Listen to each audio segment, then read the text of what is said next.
The brisket is a boneless cut separated from the square cut chuck with foreshank removed. It is comprised of the serratus ventralis and the cutaneous trunci muscle and typically has a weight range of 4.4 to 5.4 kilograms or 10 to 12 pounds.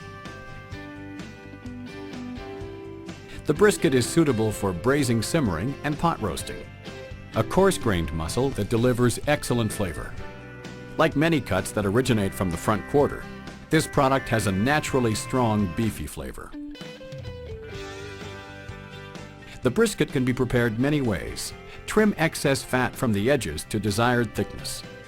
Depending on the need, you can leave whole or process into smaller portions. To create merchandising options, split the brisket lengthwise. Portion across the grain to desired thickness. You can further process into cubes for diced beef. The brisket is a perfect product to include in your marinating program. Wet or dry rubs can create a point of differentiation in your counter's offerings.